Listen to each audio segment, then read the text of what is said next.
નમસ્કાર મારા વાલા ગુજરાતી મિત્રો, જાગો જોગી જાગો ચેનલમાં આપનું સ્વાગત છે. તો આજે આપણે વાત કરીશું કે જીવનનું રહસ્ય શું છે અને જીવન એટલે શું, આપણે જીવન કોને કહીએ છીએ.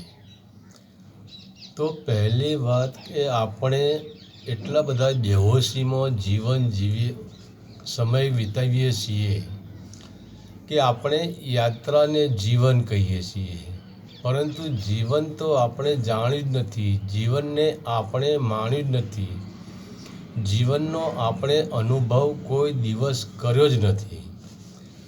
તો પહેલી વાત તો આપણે જન્મ લઈએ છીએ તો જેનો જન્મ છે એનું મૃત્યુ તો નિશ્ચિત છે, કેમ કે દરેક વસ્તુના બે છેડા હોય છે. એક છેડો શરૂઆતનો હોય છે અને બીજો છેડો એન્ડનો હોય છે, એટલે કે સમાપ્તનો હોય છે. તો આપણે જન્મ અને મૃત્યુના વચલા ગાળાના સમયને જીવન કહીએ છીએ. તો શું ખરેખર તે આપણું જીવન છે કે પછી આપણી મૃત્યુ તરફની યાત્રા છે? તો બરાબર સમજી લો, આપણે જન્મ લીધો અને જન્મતાની સાથે જ આપણે એક શ્વાસ અંદર લીધો, અંદર પૂરક કર્યો. તો જે શ્વાસ આપણે અંદર લીધો એ આપણું જીવન છે અને એ જ શ્વાસ આપણે બહાર ફેંકી દીધો એ આપણું મૃત્યુ છે. એટલે સમજી લેવું કે આપણે એક ડગલું મૃત્યુ તરફ આગળ વધ્યા, આપણી યાત્રા મૃત્યુ તરફ એક ડગલું આગળ વધી. તો એ મૃત્યુ તરફની યાત્રા છે. તો શ્વાસ અંદર લઈએ છીએ અને બહાર છોડીએ છીએ તે આપણું મૃત્યુ છે.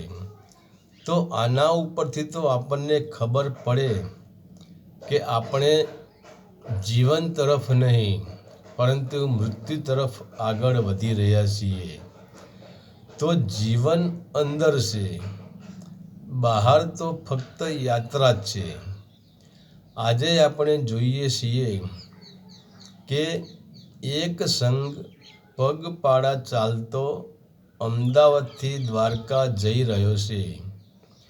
તો જ્યાં સુધી તે લોકો દ્વારકા ના પહોંચે ત્યાં સુધી સદંતર તેમની યાત્રા ચાલતી રહે છે.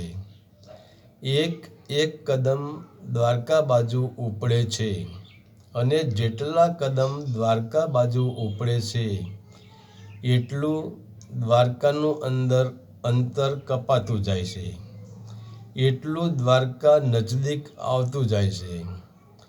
તો અમદાવાદ છૂટતું જાય છે. તો અમદાવાદથી દ્વારકા સુધીની યાત્રા છે. તો યાત્રા જીવન કેવી રીતે બની શકે? કેમ કે યાત્રામાં તો આધિ વ્યાધિ અને ઉપાધિની લહેરો આવતી જ રહેવાની. યાત્રામાં તો થોડી વાર માટે સુખની લહેર, દુઃખની લહેર, ચિંતાની લહેર, ભયની લહેર, શરીરના થાકની લહેર તો આવતી જ રહેવાની. અને જ્યાં સુધી તમે દ્વારકા નહીં પહોંચો જ્યાં સુધી તમે ભગવાનના મંદિરે નહીં પહોંચો ત્યાં સુધી તમારા મનને શાંતિ મળવાની નથી. અને તમે દ્વારકા પહોંચી ગયા, દર્શન કરી લીધા પછી જ તમારા હૈયામાં હાસ થાય છે કે હાસ, હવે પહોંચી ગયા, હવે શાંતિ થઈ.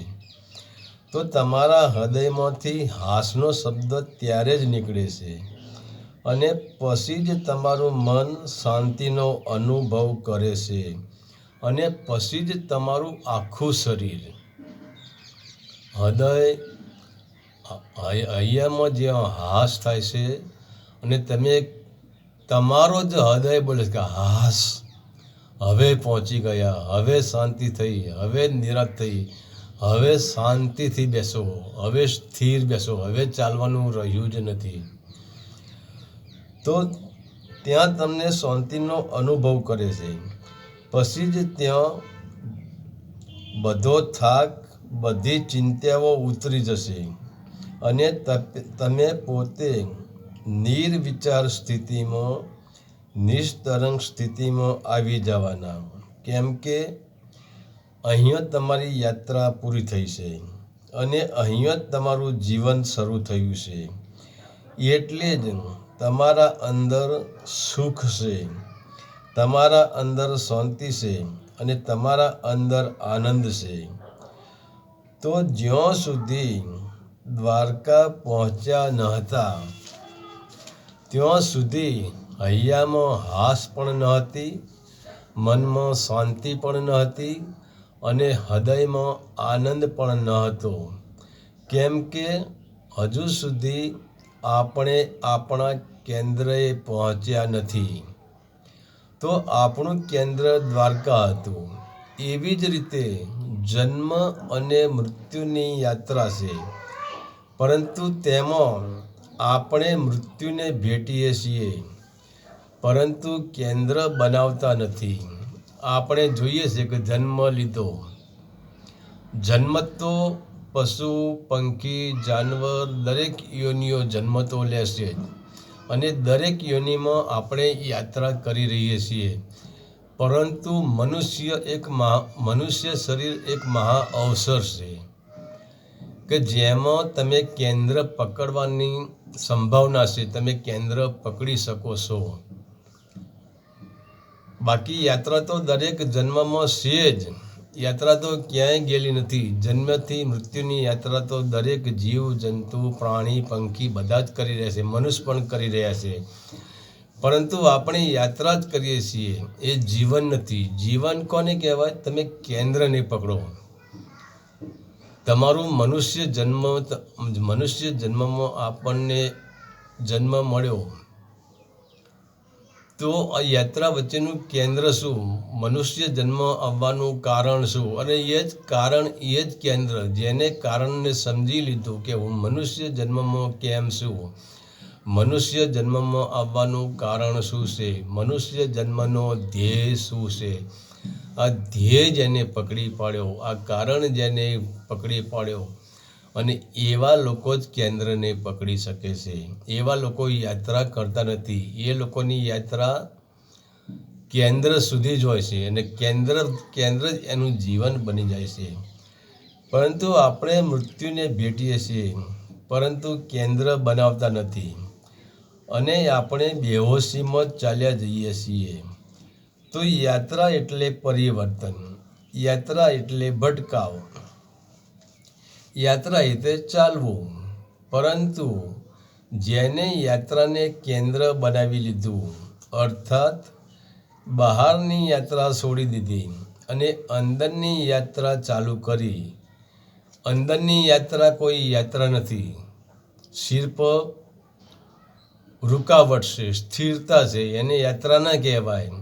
બહારની યાત્રા છે, પણ અંદરની જે આપણી સુરતાની યાત્રા છે એ યાત્રા નથી, ફક્ત રૂકાવટ છે. અંદર ખાલી જોવાનું જ છે, કંઈ જ કરવાનું નથી.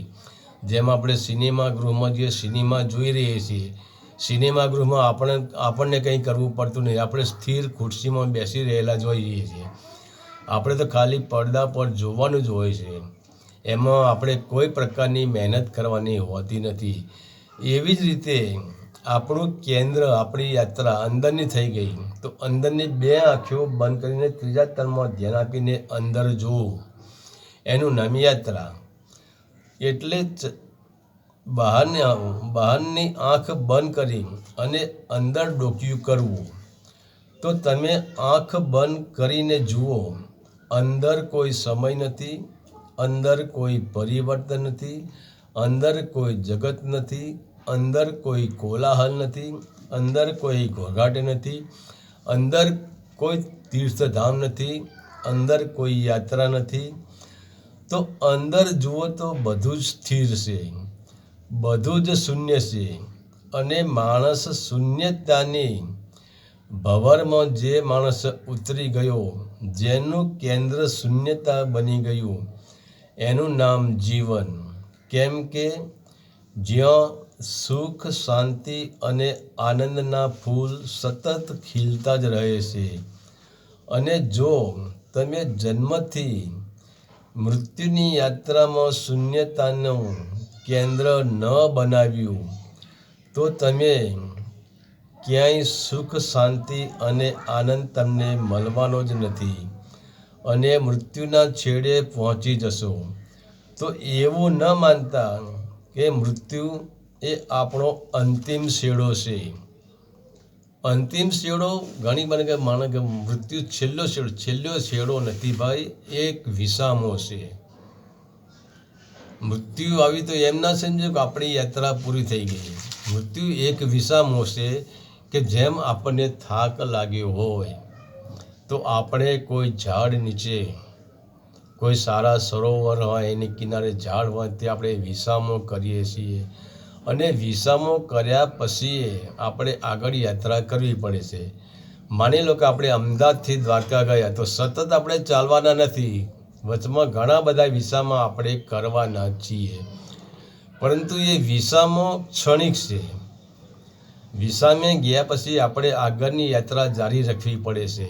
એમ મૃત્યુ એ છેલ્લું સ્ટેન્ડ નથી, તે ખાલી એક વિસામો છે.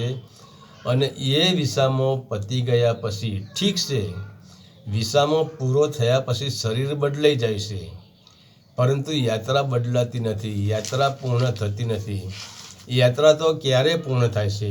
તમે જીવનને સમજી શકો, તમે જીવનનું લક્ષ્ય બનાવી શકો, જીવનને કેન્દ્ર બનાવી શકો અને એ જીવન રેખામાં તમે પહોંચો. જેમ આપણે લક્ષ્મણ રેખા છે એવી રીતે આપણી જીવન રેખા, યાત્રાની રેખા અને જીવન રેખા. યાત્રાની રેખા બહાર છે અને જીવનની રેખા અંદર છે. તો જીવન રેખા, યાત્રાની રેખાને અંડોળીને જીવન રેખામાં પગ મૂકીએ, અંદરની દૃષ્ટિએ જોઈએ, ત્યાં જીવન અંદર છે. બાકી બહાર તો ખાલી ભટકાવ છે, બહાર તો ખાલી યાત્રા જ છે. હરિ ઓમ તત્સત. આદેશના પ્રણામ.